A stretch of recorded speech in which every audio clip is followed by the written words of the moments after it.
কি টুনি, আজকে তোমাকে খুশি লাগছে কেন? হুম, আজ আমি অনেক খুশি। আজ আমি একটা ডিম পেড়েছি।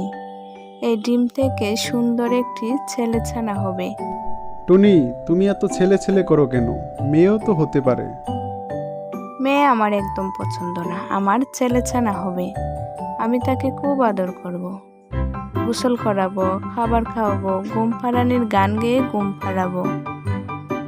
আর বড় হয়ে আমাকে রোজগার করে এনে দেবে। টুনি, এমন করে বলা ঠিক নয়। ডিম থেকে কি হবে সৃষ্টিকর্তাই ভালো জানেন, আর যাই হবে তাতেই আমি খুশি। টুনি ডিমে তা দিতে শুরু করলো, আর টুনা খাবারের খুঁজে সকালে বের হয়, সন্ধ্যায় বাসায় ফিরে। এভাবে কিছুদিন যাওয়ার পর টুনির ডিম ফুটে একটি মেয়ে ছানা হলো। এ কি হলো আমার? এ তো মেয়ে ছানা। আমি কি চাইলাম আর কি হলো? আমি কত স্বপ্ন দেখেছিলাম আমার ছেলে ছানাকে নিয়ে। সন্ধ্যায় টুনা বাসায় ফিরে দেখলো টুনি, আমাদের ছানা হয়েছে, আর এ তো মেয়ে ছানা। যাই হোক, খুব ভালো হয়েছে। কাল থেকে আরো বেশি বেশি খাবার নিয়ে আসব। আমার মেয়ে ছানাকে বেশি বেশি খাবার খাওয়াতে হবে। টুনি, তুমি এভাবে চুপ করে বসে আছো কেন? আমার কিছুই ভালো লাগছে না। মেয়ে ছানা আমার একেবারেই পছন্দ না। এমন করে বলে না টুনি, আজকাল মেয়েরাও ছেলেদের থেকে কোনো দিকে কম নয়। একটি মেয়ে ছানাও বড় হয়ে মা বাবার দায়িত্ব নিতে পারে। তুমি দেখিও, একদিন আমার এই মেয়ে ছানাও বড় হয়ে সংসারের হাল ধরবে। তুমি শুধু ওর সঠিক যত্ন নিও। এভাবে বেশ কিছুদিন কাটলো টুনাটুনির সংসার। কিন্তু টুনি প্রতিদিন ভাবে কিভাবে এই মেয়ে ছানাকে দূর করা যায়। টুনা বাহিরে থাকা অবস্থায় এই মেয়ে ছানাকে নিয়ে একটু ঘুরতে বের হতে হবে। তারপর কোনো এক গহীন বনে ওকে ফেলে আমি চলে আসব। যেই ভাবনা সেই কাজ।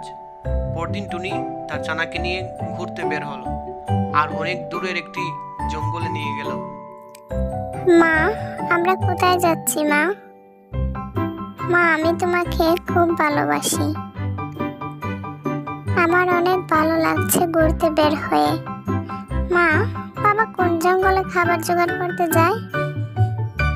আমিও বাবার সাথে খাবার আনতে যাব। টুনি কোনো উত্তর দিল না।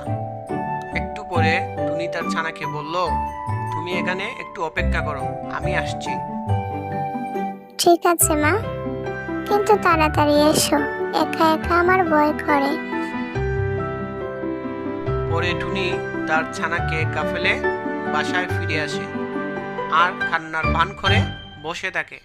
সন্ধ্যায় টুনা বাসায় ফিরে দেখে তার ছানাটি বাসায় নেই।